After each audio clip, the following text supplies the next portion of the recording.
Hello， 大家好，我是刘毅。今天呀，我们给烙一个我们家常的葱花饼。姐烙这个饼吃着还是挺不错的，葱香味儿特别浓。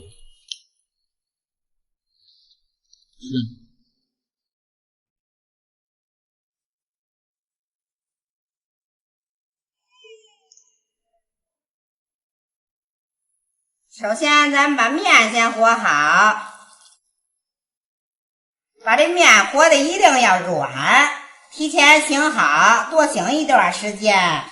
完了呢，在烙的时候，面又软，是吧？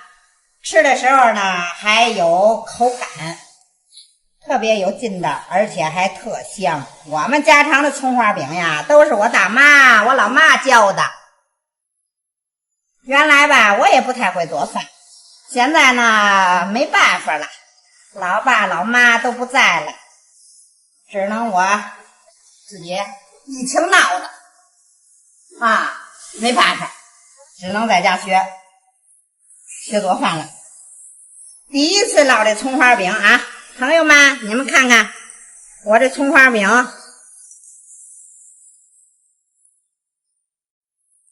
差不多了吧？行了，把这面醒好，大约得醒1个多小时吧。接着面也醒好了，烙饼面已经醒好了，看看我这面醒的特别滋润的吧。有的爱吃软的，我这是硬的烙饼稍微硬一点，暄暄的。最后呢，吃不了还可以下午再吃给我切葱。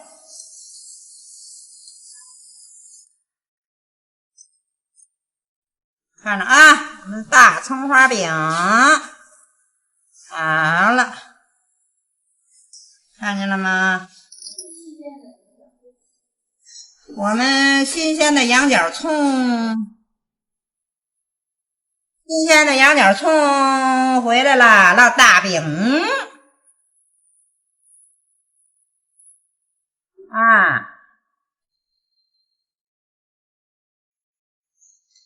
看我们烙的大饼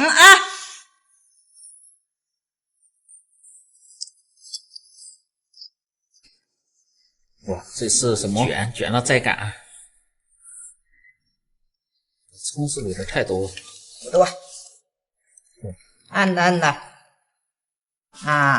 行了。太多好不好吃？好吃，不好没事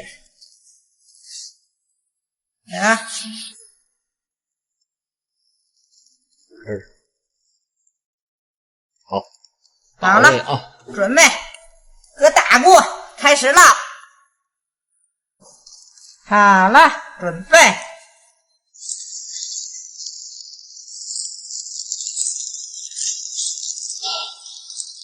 好，漂亮。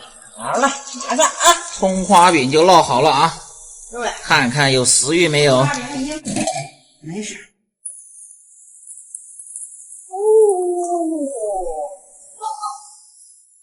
我们的大饼香不香呀？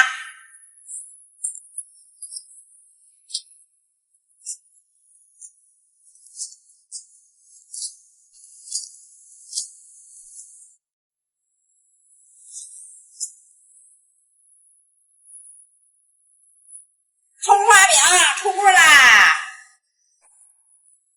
香不香朋友们？烙好了，准备开吃吧，朋友们，你们看看香不香关注我，总会有你喜欢的北京鱼美食。感谢大家的支持。